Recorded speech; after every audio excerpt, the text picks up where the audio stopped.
Este livro é a mais extraordinária obra da literatura que este mundo já viu.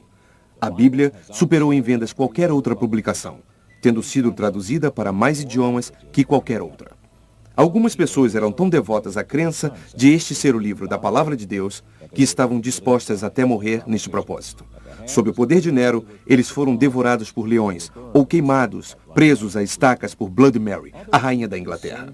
Outros usaram este mesmo livro como justificativa para as cruzadas que ceifaram centenas de milhares de vidas inocentes. Esta é a história de como a Bíblia sobreviveu desde os tempos de Moisés até alcançar as margens da América no Mayflower. Numa distribuição Buena Vista Filmes,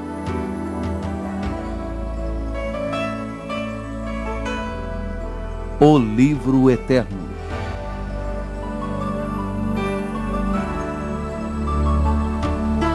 A história da Bíblia.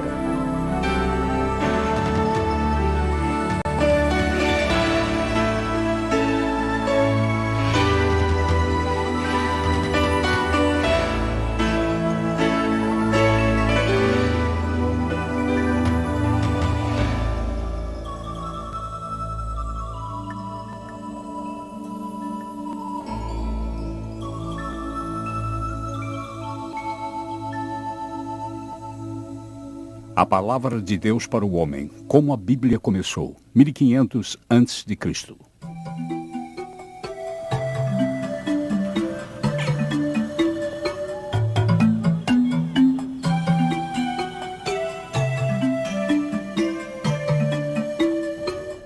A primeira comunicação escrita por Deus ao homem foi chamada de Decálogo, que significa 10 palavras.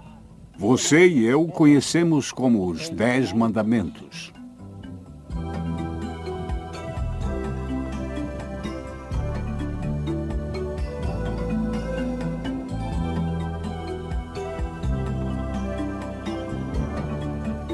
Primeiro foi dada oralmente e depois foi escrita. Moisés foi chamado a subir o monte pela segunda vez e Deus deu a ele os direitos dos povos, os direitos de propriedade e os direitos ao culto. Quando Moisés retornou do monte, escreveu as palavras do Senhor. Isto tornou-se conhecido como o livro de Popanac. Estes, de fato, retirados do registro de Bacalamelec, tornaram-se o início das sagradas escrituras que hoje chamamos de Bíblia.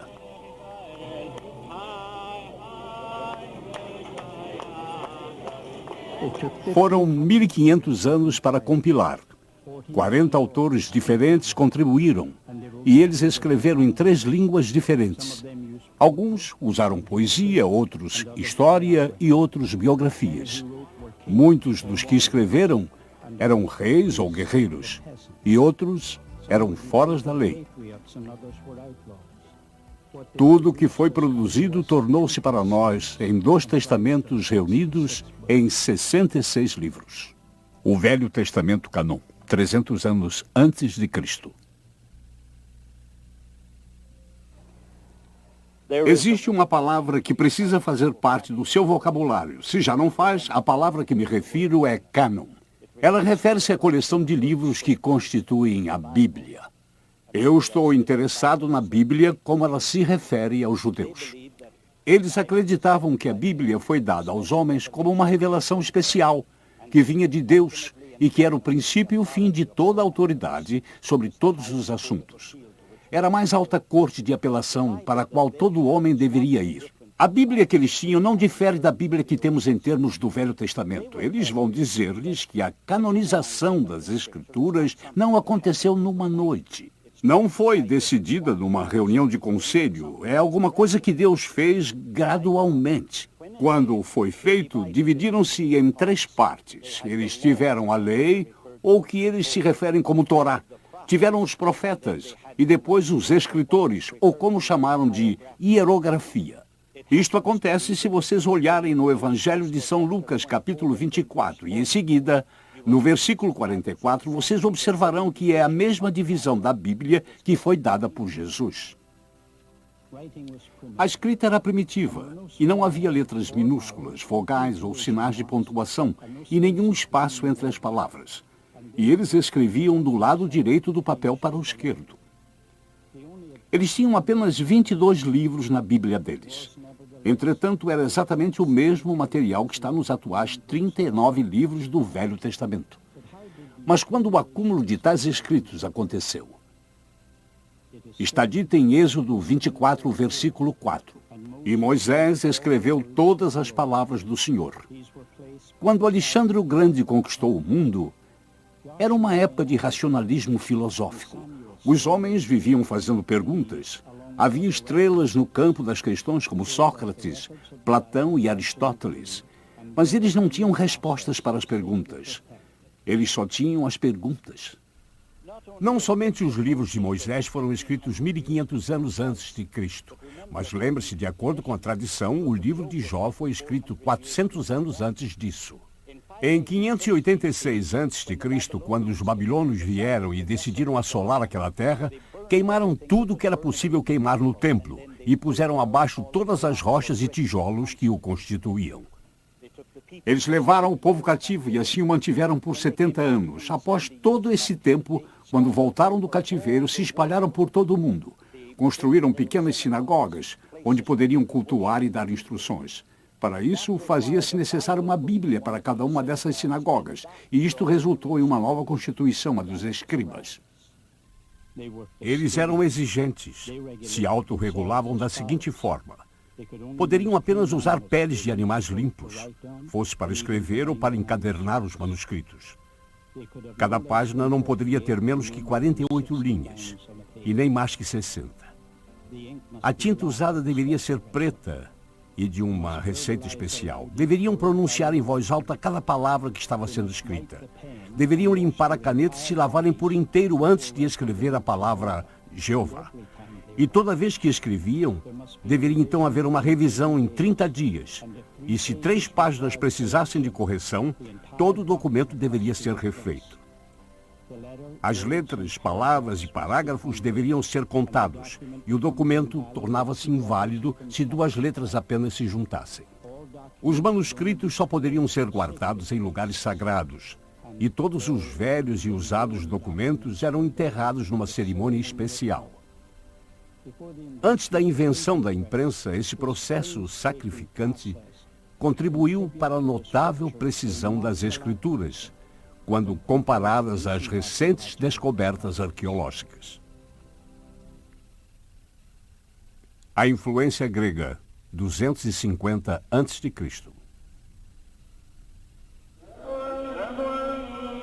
Jerusalém, Israel.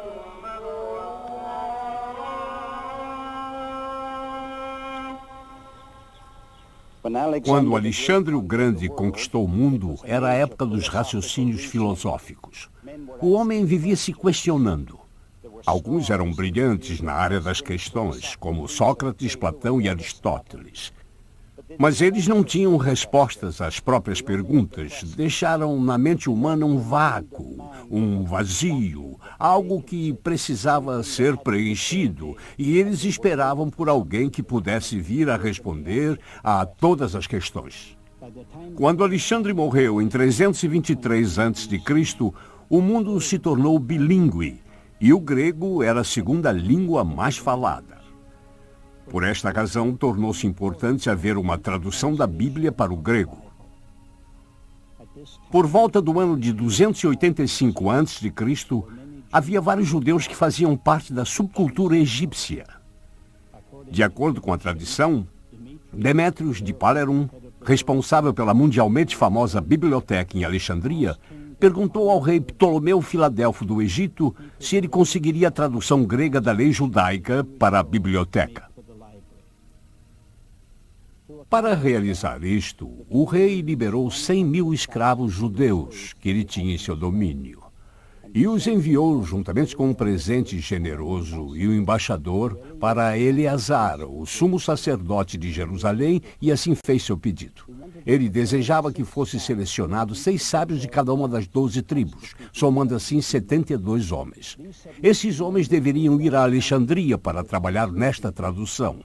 Ao chegarem lá, tiveram uma recepção real de boas-vindas na corte. Foram enviados à ilha de Feros. Nesta ilha especialmente preparada, havia 72 cubículos, um para cada homem, e em 72 dias eles traduziram todo o Torá. Eles foram tão incentivados pelo trabalho feito que cada um concordou com a tradução do outro. Eles batizaram o seu trabalho como Septuagint, que em grego significa 70.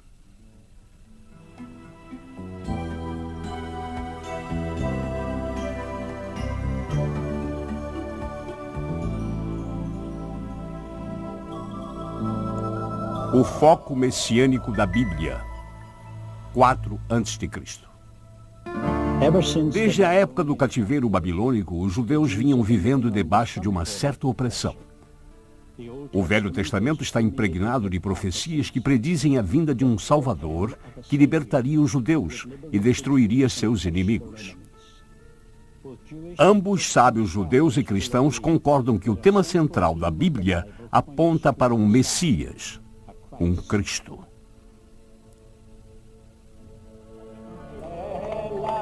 A conclusão, portanto, é que o Velho Testamento é cristocêntrico.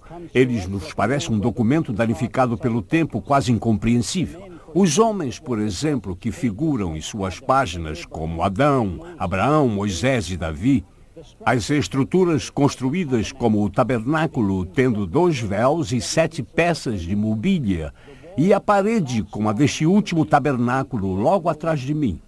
Mas quando a pessoa do Messias judeu é colocada em foco, o obscuro se torna claro. Os escritores do Novo Testamento afirmam que Jesus Cristo é esse Messias. O povo judeu, no entanto, estava pronto a admitir que ele realmente operava milagres, mas por ser filho de carpinteiro, não admitia que fosse o enviado pelo poder de Deus. Acreditava, no entanto, que era usado por Satanás. Não há dúvida quanto ao que os discípulos acreditavam. Eles diziam que todos os profetas testifiquem através de seu nome quem quer que acredite nele. E o grande problema que Jesus teve foi por reivindicar o título de rei, o que fez com que o Império Romano ficasse de certa forma irritado. O tema do Novo Testamento coloca o Cristo em total evidência, porque eles acreditavam ser Jesus de Nazaré. Os líderes religiosos judeus denunciaram veementemente sua conclusão.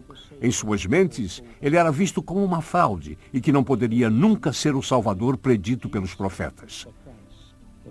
Para os escritores do Novo Testamento, Jesus era o Cristo, o Messias. Eles afirmavam que, num retrospecto, poderia-se ver que todas as Escrituras profetizavam acerca deste homem, o qual sua mensagem seria a base de quase todas as passagens do Novo Testamento. As revelações de um homem da Galileia, 4 a.C. a 29 depois de Cristo.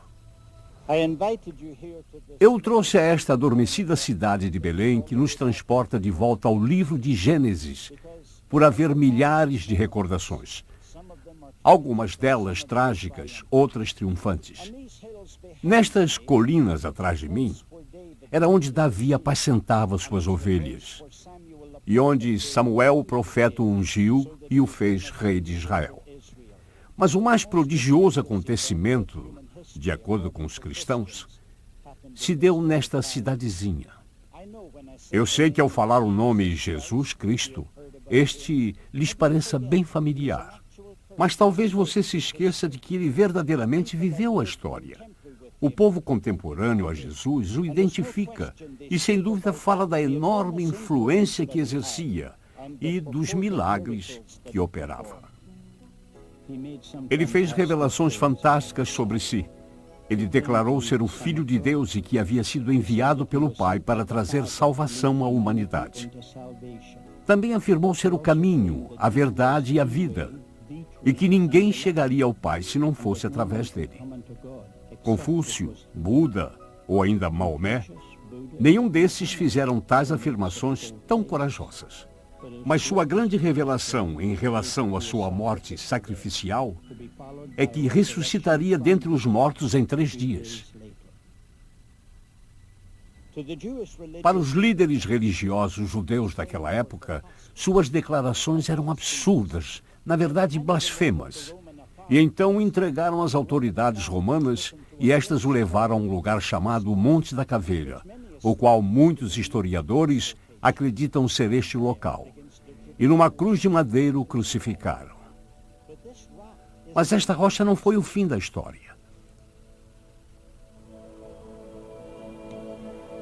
Próximo ao monte da caveira onde o crucificaram, havia um jardim, e neste jardim havia uma tumba cavada na rocha. E foi neste sepulcro que puseram seu corpo, já sem vida. Muitos historiadores acreditam ser este o local onde tudo aconteceu. Removeram uma grande pedra e a rolaram até a entrada.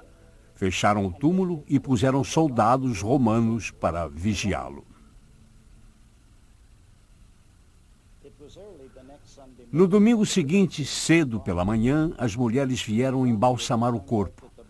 Ao chegar, descobriram que ele já havia sido embalsamado. Os lençóis ainda estavam no lugar, mas o corpo não.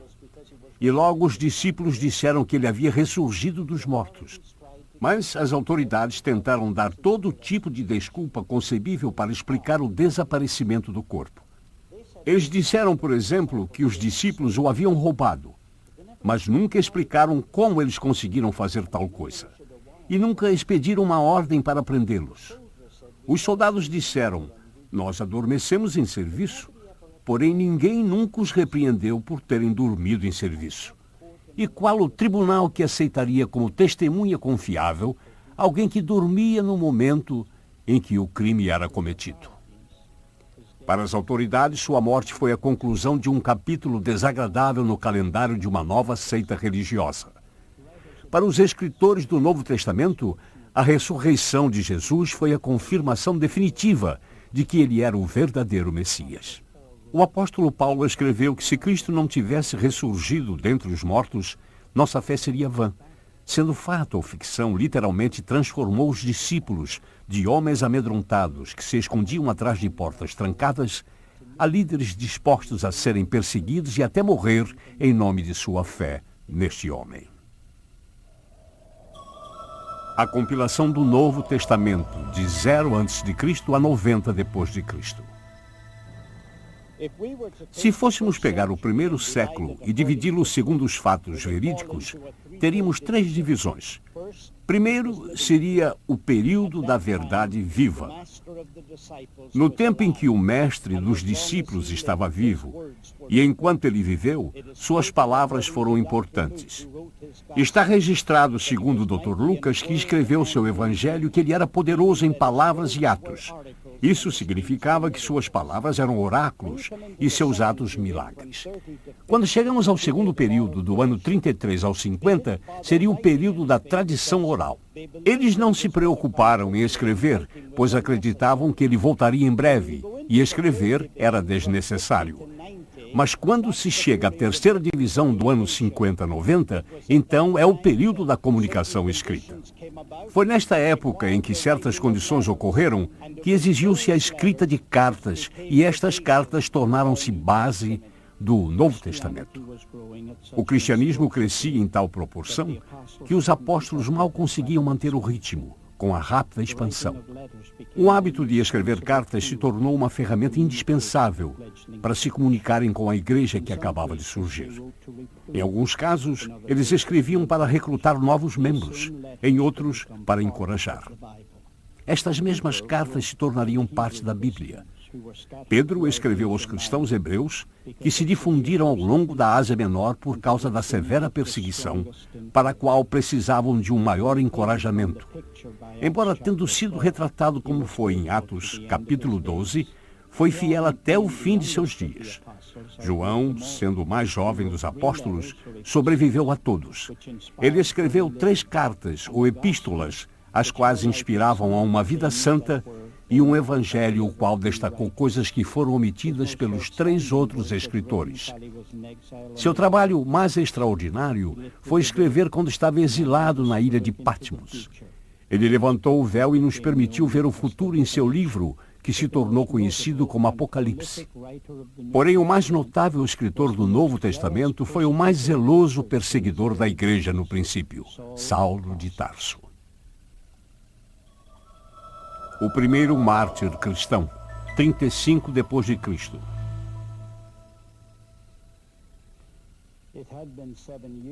Havia-se passado 7 anos desde a ressurreição de Jesus Cristo, e um problema surgiu entre as viúvas gregas e hebreias. E a fim de solucionar tal problema, selecionaram 7 homens a quem chamaram de diáconos. Todos possuíam nomes gregos. 2 deles tornaram-se famosos. Um foi Filipe e o outro Estevão. Estevão foi o primeiro a ser o centro das atenções. Ele foi diante do Sinédrio, acusando-os de terem assassinado o Messias, e baseado num versículo em Isaías, afirmou que Deus não habitava em um único lugar. E uma vez dito isso, levantou ira tanto aos saduceus quanto aos fariseus. A razão pela qual os saduceus não gostaram do que Estevão disse era porque não acreditavam em anjos ou vida após a morte, e aceitavam apenas a inspiração do Pentateuco. Já os fariseus não gostaram, pois acreditavam na inspiração de Isaías, mas não aceitaram sua interpretação. E então pegaram Estevão e o trouxeram a este local, que é conhecido como Portão de Estevão, e o apedrejaram. Ele foi o primeiro mártir.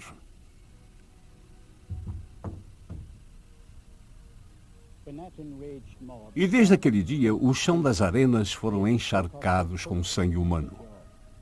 Quando aquela turba enfurecida começou a apedrejar Estevão, tiraram suas mantas para facilitar o trabalho. Havia um homem de meia-idade que não participava do ato, e eles puseram suas vestimentas a seus pés.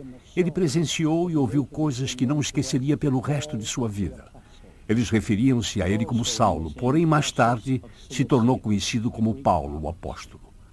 Paulo era da cidade de Tarso da Sicília, uma província grega, e seu ambiente de filósofos, gramáticos e poetas deve ter contribuído para a sua habilidade intelectual. Sua família era de judeus rigorosos. Tanto ele quanto seu pai eram fariseus. Ele era fluente na língua hebraica. Escolheu o colégio de rabinos em Jerusalém para seus estudos e foi instruído aos pés do muito conceituado Gamaliel. Quando mais tarde esteve diante do Sinédrio em Jerusalém, disse-lhes que era romano, isto é, possuía a cidadania romana. A reação deles a essa informação testificou seu valor. Esta cidadania o isentou da escravidão e o livrou das punições degradantes, como açoite e crucificação. Deu-lhe o direito de apelar sobre qualquer que fosse a decisão da corte do imperador. E o mais importante de tudo, garantiu-lhe a liberdade para percorrer o mundo. Ele foi possuído por um incontrolável desejo de perseguição aos cristãos ao presenciar o que fizeram com Estevão. Sua sede era insaciável. Ele aumentou o seu campo de perseguição partindo numa missão até Damasco. E nessa jornada, através de uma visão, ele radicalmente converteu-se a Cristo. Sua paixão, no entanto, nunca diminuiu. Foi meramente redirecionada.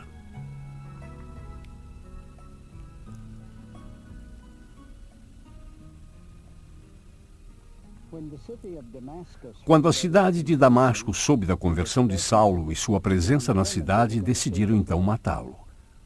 Colocaram um guarda em cada portão de entrada, mas através de uma janela, seus amigos o desceram num cesto, e assim ele escapou. Seguiu para a Arábia, onde ficou por 3 anos. Foi visitar os apóstolos na cidade de Jerusalém. E então a igreja de Antioquia o chamou para a obra, e mais tarde o consagraram ao ministério cristão.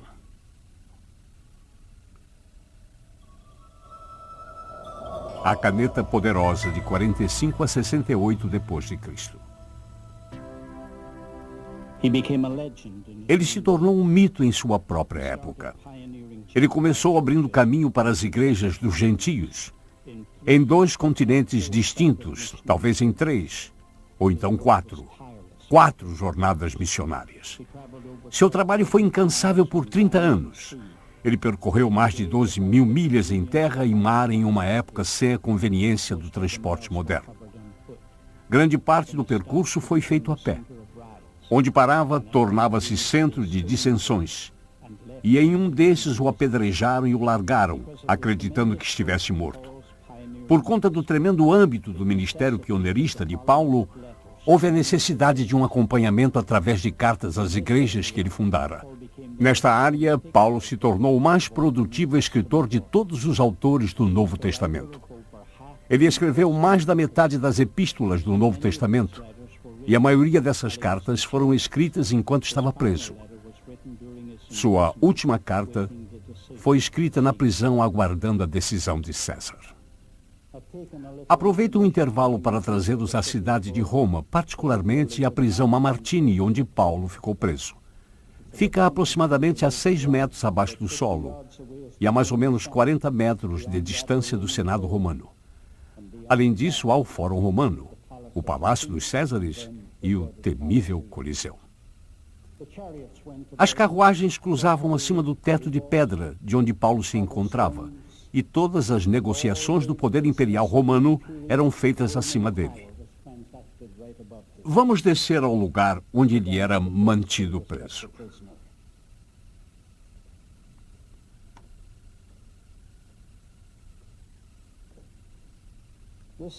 Esta é a legítima cela de onde Paulo escreveu a última carta. Ele estava neste local quando o fez. Ao escrever aos romanos, inicialmente disse que esperava ter uma jornada próspera e que a vontade de Deus fosse feita. Mas quando ele veio, se autodescreveu como Paulo, o ancião. Ele tinha correntes em seus braços e soldados à sua volta. Sentia muito frio e falava num manto que havia esquecido em Troade. Ele estava sem amigos e dizia: Dimas me abandonou amando o presente século, ele disse. Na minha primeira defesa, ninguém foi a meu favor. Antes, todos me desampararam. E sentia que tudo estava acabado. E disse: estou pronto para ser oferecido por libação.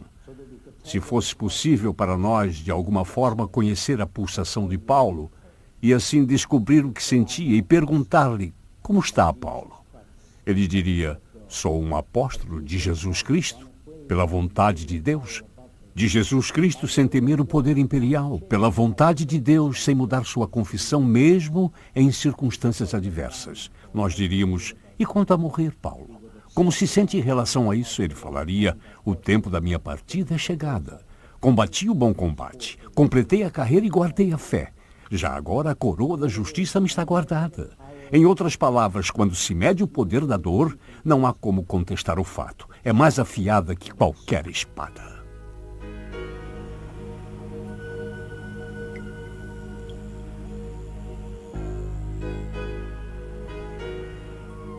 O apóstolo Paulo foi um de uma longa lista de escritores do Novo Testamento que foram martirizados. Segundo a tradição, foi supostamente aprisionado como Paulo e morreu nas mãos do imperador Nero. Ele foi trazido chicoteado e crucificado de cabeça para baixo.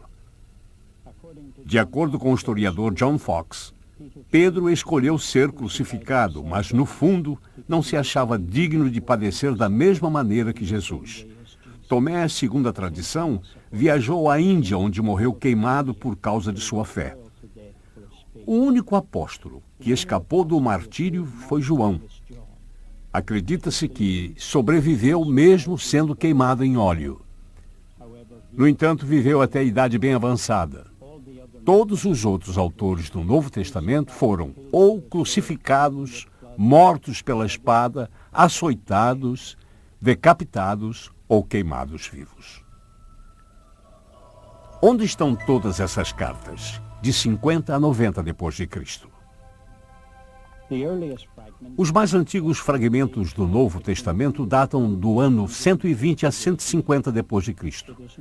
É conhecido como o Manuscrito de Ryland e é guardado na Universidade de Manchester, na Inglaterra.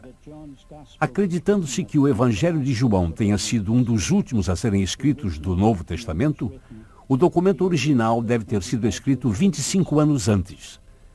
Não há mais disponíveis cópias da primeira edição da Bíblia. Mas isso não deve nos alarmar após termos tomado conhecimento como era exaustiva a preocupação com relação a documentos antigos e meticulosa supervisão em conservá-los. A Bíblia nos foi dada em fragmentos e os paleógrafos tiveram que juntar vários documentos para obter uma cópia completa.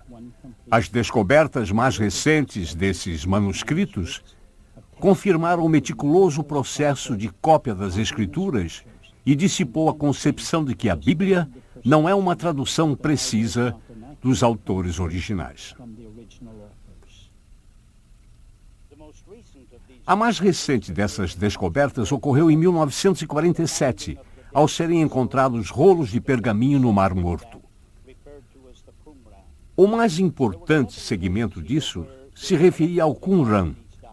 Existiam 11 grutas onde eles em grupo encontraram esses documentos, e com isso acreditou-se que era parte da biblioteca de uma seita dos essênios, o qual tinha uma pequena comunidade não muito longe de onde estamos neste momento. Nos foi de grande valor todas essas descobertas. Em primeiro lugar, nos habilitou a reproduzir coletivamente todo o Velho Testamento, com exceção do livro de Esther. Em segundo, foi construída uma ponte que nos aproximou dos manuscritos originais de 1000 anos atrás, sobre tudo que possuímos anteriormente. E em terceiro lugar, e provavelmente o mais significativo, descobrimos que realmente não tivemos que fazer nenhuma alteração no que fora traduzido originalmente na Palavra de Deus.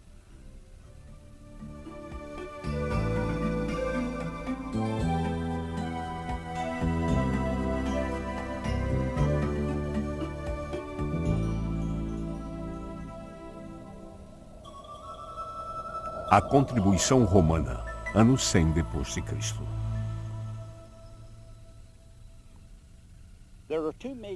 Houve duas grandes contribuições feitas por Roma ao cristianismo, embora não tenha sido intencional. A primeira foi no campo da lei administrativa. Data-se do ano de 451 depois de Cristo, quando tinha o que chamavam de 12 lápides. Mas o império cresceu até se tornar 120 mil pessoas. Com isso, desenvolveram um processo jurídico.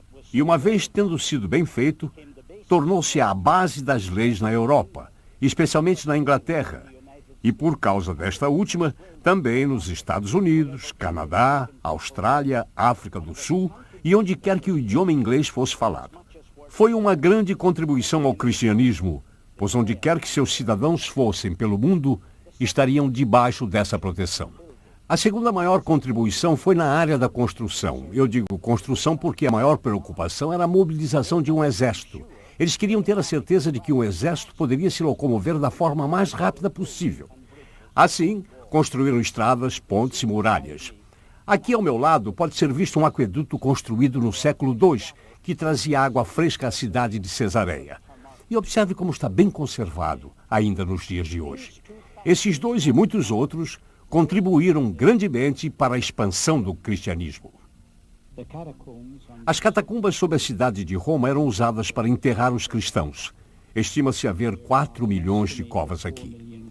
Em Roma, existiam 40 congregações cristãs separadas, encontradas logo após a última perseguição. Nesta época, os cristãos poderiam ser encontrados no Império Romano, bem como na distante Inglaterra. Não somente cresciam numericamente, mas penetravam verticalmente através de cada segmento social. Sabemos que não somente os pobres, mas também os ricos seguiam com prazer. O cristianismo nunca sobreviveria sem a Bíblia. Era o que a igreja primitiva tinha em comum. Se tornou o verdadeiro fundamento no qual os seus seguidores viviam e morriam. Dando os primeiros passos, ano 150 depois de Cristo. Tenho certeza que cada pai lembra-se dos primeiros passos de um bebê. E de igual modo, estou certo de que vocês adorariam ter uma câmera para registrar esses primeiros passos num filme e recordar as pernas bambas, os passos incertos, o que significava que o bebê tinha músculos no corpo. Só faltava se desenvolver. É mais ou menos da mesma forma que a igreja cristã entrou para as páginas da história.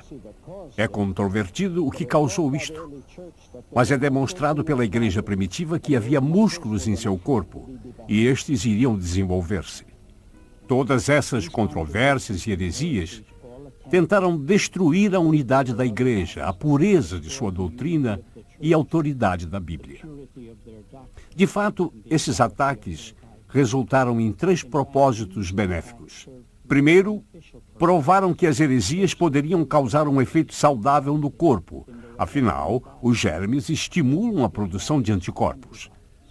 Segundo, as falsas teologias foram instrumentos para fazer nascer a verdadeira teologia cristã. Finalmente, o mais importante para a nossa história, os conflitos forçaram o desenvolvimento do reconhecimento universal da autoridade da Bíblia. Um dos mais notáveis homens que defendeu a igreja contra essas heresias foi Policarpo. Ele era discípulo do apóstolo João e foi indicado por ele para ser o pastor da igreja de Esmirna.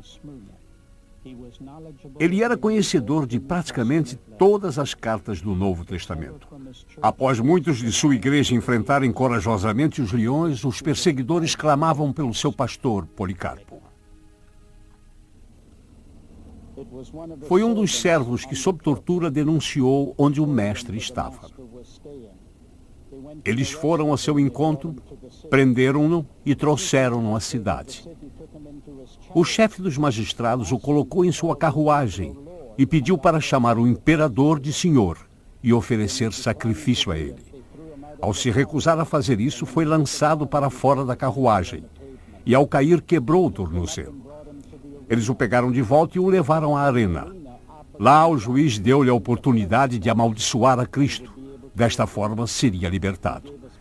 E ele deu a famosa resposta: por 86 anos eu o servi, e a mim nenhum mal ele causou. Como eu poderia blasfemar contra meu rei e salvador? Ao perceberem que ele simplesmente não temia os leões, alguém nas arquibancadas gritou: queimem-no! E isto ecoou por toda a arena e logo todos gritavam: queimem-no! Queimem-no! Quando ele foi lançado ao fogo, o executor, insatisfeito por estar queimando rápido demais, penetrou uma lança em seu corpo. Quando o martírio terminou, seus amigos, remexendo entre as cinzas, encontraram os ossos e os levaram para fazer um enterro decente. As transformações do Coliseu de 80 a 303 d.C. Aqui atrás estão as ruínas do velho Coliseu romano. Ele começou a ser construído pelos Vespasianos no ano 72 d.C. e foi concluído pelo seu filho Tito no ano 80 d.C. Mas vieram os normães em 1084 e o deixaram do jeito que o vemos hoje. Mas por que foi deixado neste estado? Provavelmente por ser um monumento aos mártires cristãos. Sem dúvida que é o símbolo do poder da Roma imperial. Por outro lado, é uma das páginas obscuras da história humana, na qual a igreja teve que enfrentar dura perseguição. A história dos mártires é contada em 10 capítulos e 10 diferentes séries de perseguições ocorreram contra a igreja. Elas podem ser citadas assim: até o ano 250 d.C. era a nível local, mas acabou se tornando uma questão para o Império. Em segundo lugar, era tudo normal, embora nem sempre centralizado em um imperador. O alívio, o apaziguamento veio com a morte do imperador. Embora uma perseguição judia tenha precedido isso, a hostilidade romana começou no ano 64 d.C., ocasionada por Nero. O historiador romano Tácito fez um relato da cidade de Roma em chamas. Nero declarou que isto tinha sido obra dos cristãos e matou muitos deles após terríveis torturas. Outros historiadores falam de uma manta incômoda que os cristãos eram obrigados a usar. Era feita de um tecido grosso coberto com piche, cera e enxofre. Vestidos com esta manta, eles eram pendurados pelo queixo com lanças afiadas, fixadas no solo e incendiados. Nero os colocou em chamas à meia-noite para servirem como tochas para a cidade. Histórias são contadas de que casas eram lotadas de cristãos e em seguida incendiadas. Grupos de 50 amarrados com cordas eram lançados no mar, espadas, cadeiras incandescentes, rodas para esticar corpos humanos e garras de ferro para rasgá-los. Todas essas tentativas de Roma eram para acabar com a influência dos cristãos. Existem 4 razões fundamentais para a perseguição aos cristãos pelo Império Romano. A primeira era política. Os cristãos costumavam se reunir à noite em locais clandestinos e eram suspeitos de formarem um outro partido político. A segunda era religiosa. Eles se recusavam a oferecer incenso no altar para César, reconhecendo que ele era Deus. E a terceira era social. Eles tinham uma filosofia de vida distinta. Acreditavam que todos os homens eram iguais. A filosofia romana era Nero em uma das extremidades da escala social e os escravos na extremidade oposta. E, por fim, tinham as razões financeiras, pois o povo vivia, por exemplo, da confecção de efígies e pequenas imagens de idolatria da deusa Diana, e o evangelho as tirou do mercado. A 10ª e última destas séries ocorreu no mês de março do ano 303 d.C. Foi um édito emitido pelo imperador Diocleciano. Ele decretava fim a todas as reuniões, destruição de todos os templos, a deposição de todos os oficiais, o encarceramento de todos aqueles que persistiam na desobediência e em submissão a todos os escritos sagrados que, por sua vez, deveriam ser confiscados e queimados. Eusébio, o historiador, confirmou que um posterior édito ordenava aos cristãos a oferecer sacrifício aos deuses pagãos, senão seriam mortos. Ele também relatou que as prisões ficaram tão lotadas que não havia espaço para acomodar os criminosos. A perseguição afrouxou quando Diocleciano abdicou e se aposentou no ano de 305 d.C. Galério estabeleceu um decreto em seu leito de morte no ano 311 d.C., dando tolerância ao cristianismo. Quando alguém questiona que proveito se faz desses 241 anos de perseguição, admitimos ser uma difícil pergunta a ser respondida. Mas se você reconhecer que debaixo de cada onda de perseguição, o número de fiéis aumentou, consegue perceber que eles enfocaram a definição do que era uma igreja? Eles ainda questionavam o direito daqueles que se comprometiam sob perseguição de manterem ou não uma amizade com os demais crentes. E então, há a questão a respeito da autoridade da Bíblia. Mas quando paramos e pensamos, tinham certas cartas que, mesmo sem serem ainda canonizadas, possuíam suprema autoridade e redirecionavam as prioridades do povo. Agora há um interesse neste livro indestrutível.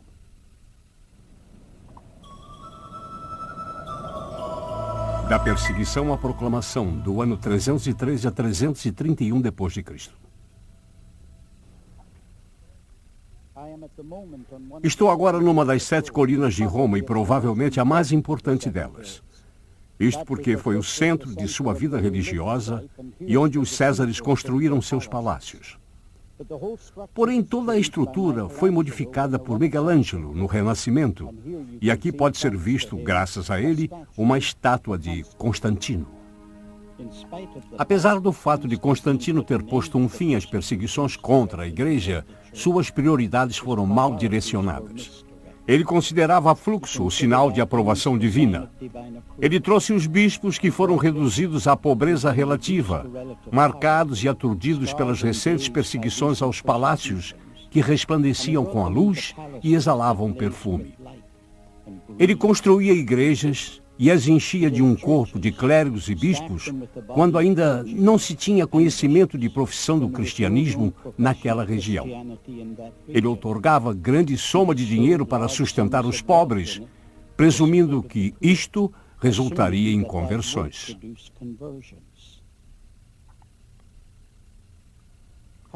No entanto, ao dizer todas essas coisas negativas a respeito de Constantino, posso mencionar uma positiva. Foi ele quem pediu a Batenásio para providenciar 50 Bíblias e copiá-las para que pudesse levar à sede do novo império no leste, Constantinopla.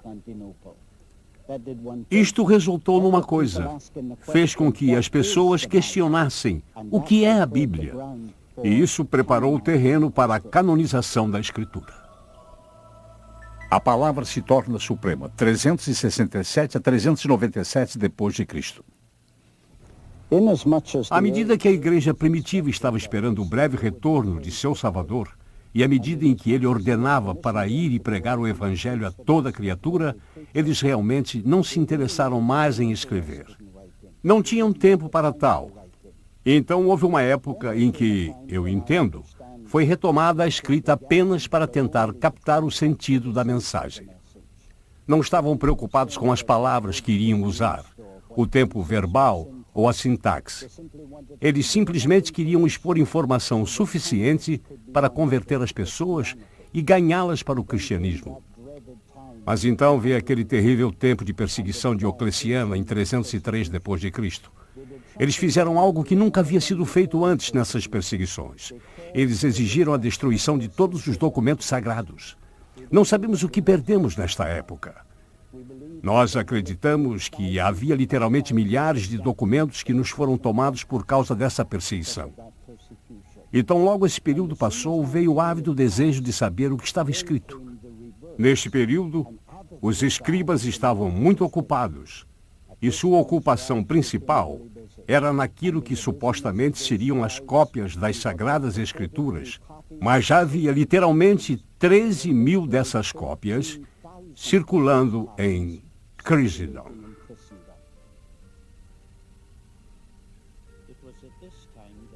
Foi neste tempo que o maior teólogo de sua época, Atanásio, iniciou a cruzada por um Novo Testamento canonizado. Quando nós falamos cânon, nós simplesmente estamos nos referindo a um quadro de medida, um nivelador ou pesos ideais para equilibrar uma balança.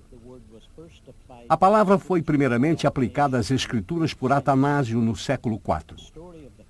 A história da canonização do Novo Testamento não foi o registro de um simples fato.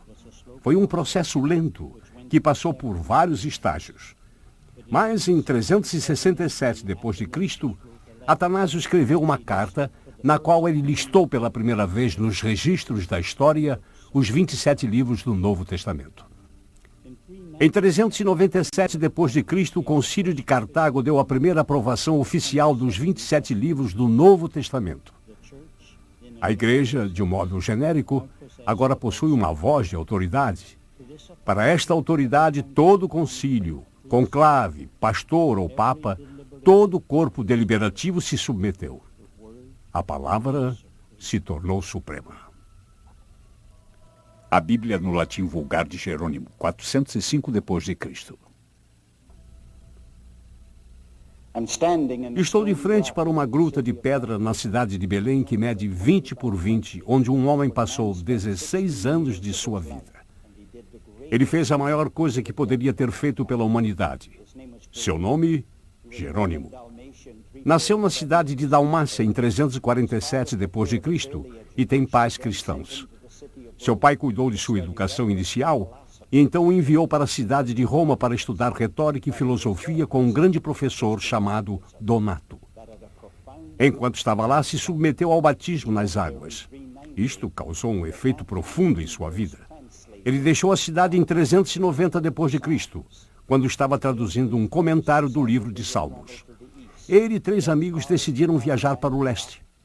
Prosseguiram até alcançar a cidade de Antioquia, quando ficou seriamente doente. Ele foi tomado por uma febre alta e, numa noite, quando estava delirando, sonhou que Cristo lhe dizia que ele não era um cristão. Por isso, dedicou sua vida àquilo que julgava ser a tarefa mais difícil de todas: aprender e dominar a língua hebraica. No ano seguinte, ele esteve na cidade de Constantinopla. Ali, pregações importantes contra o arianismo o influenciaram a se tornar um verdadeiro defensor da fé. Então, 2 anos mais tarde, ele foi à cidade de Roma presidir um concílio que estava havendo lá. Neste ínterim, ele conheceu Damasco, bispo de Roma, que mais tarde se tornaria papa. Um forte vínculo nasceu entre esses 2 homens e uma grande amizade surgiu. Grande o bastante para que, se Damasco pedisse a Jerônimo que, se fosse possível, traduzisse pela primeira vez o Novo Testamento do hebraico direto para o latim. O latim se tornava cada vez mais importante nos negócios do Império. Na África do Norte estava sendo usado na comunicação exclusivamente para informações religiosas. E então se fez indispensável uma tradução precisa do original para o latim. E não havia ninguém melhor qualificado que Jerônimo. Ele se mudou para Belém para viver uma vida monástica e se dedicou totalmente a esta enorme tarefa. No ano de 405 d.C., sua missão havia sido concluída, mas ele passou o resto de sua vida se dedicando a escrever defesas para a fé ortodoxa. Ele finalmente morreu em 420 d.C. Embora seu trabalho tenha se tornado conhecido como a Vulgata, ou Bíblia, na linguagem comum também se tornou o verdadeiro instrumento que bloqueava o acesso a qualquer outra Vulgata. Esta foi tão altamente admirada que as gerações posteriores decidiram proibir qualquer outra tradução. Ao contrário, o latim se tornaria a língua oficial da Igreja. Todos os outros idiomas seriam, com isto, privados de qualquer tradução para sua língua materna. O bom se tornou inimigo do melhor. Isto, de fato, privou o público da Bíblia e deixou o mundo afundado na escuridão da Idade Média.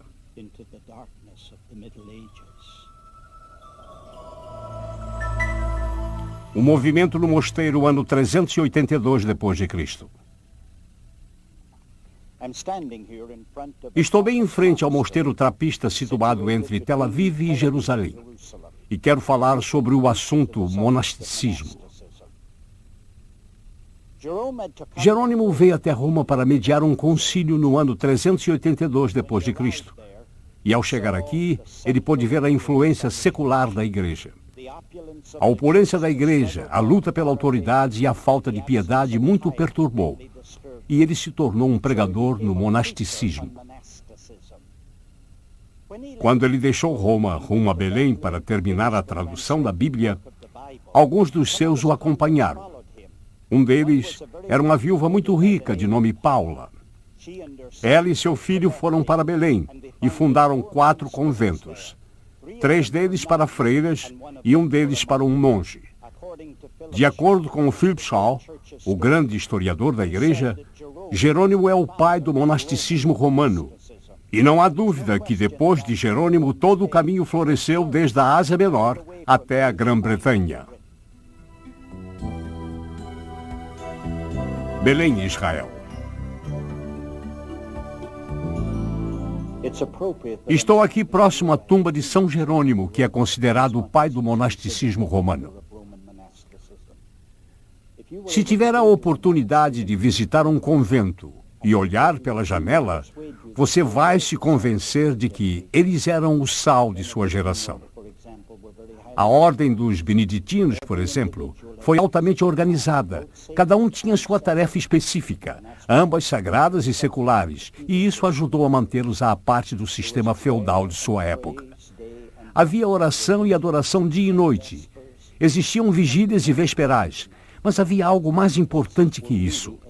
Estes lugares eram realmente centros educacionais. As pessoas que viviam lá passavam a maior parte do tempo escrevendo ou copiando filosofia e literatura. Mas eles fizeram algo mais importante que isso. Reproduziram as Escrituras e mantiveram a Bíblia viva numa geração onde poderia ter morrido. Por esta razão, pensamos neles como lírios brancos em lagos enlameados. A escuridão da Idade Média, ano de 550 d.C. É axiomático que os primeiros passos após uma queda são os mais dramáticos de todos. E quando esses passos tiveram lugar na queda do Império Romano? Alguns irão dizer que foi quando dividiram o Império em Ocidental e Oriental. Mas talvez seja mais exato na Guerra dos 20 anos contra os godos, que acabou no ano de 555 d.C. E apenas 13 anos mais tarde, uma outra tribo germânica, os chamados lombardos, vieram e invadiram a cidade. E o que os godos não destruíram, estes o fizeram. Mas um homem veio ao papado com o nome de Gregório. Eles o chamavam de Gregório o Grande, e ele merecia o título. Ele era um homem magnífico. Certa vez em que o exército lombardo não tinha sido bem pago, ele decidiu que iria pegar o dinheiro da igreja e com ele pagar o exército. E por tal feito se tornou conhecido como o salvador do Império de César. E foi isso que trouxe universalidade e unidade à igreja.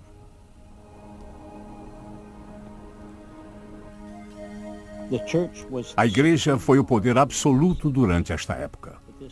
Mas este poder é um triste capítulo na história do cristianismo. A Bíblia foi relegada às portas trancadas de um convento. Foi colocada em um pedestal e confinada a uma linguagem que apenas alguns poucos privilegiados podiam ler. Enquanto isso, a igreja era consumida com seus objetivos políticos, e isso resultou em cruzadas e outras atrocidades. Um número incontável de vidas foram ceifadas, mas desta vez a igreja foi a responsável. No entanto, nas longínquas ilhas britânicas, a Bíblia estava apenas começando a sacudir as ondas que mudariam o curso da história para sempre.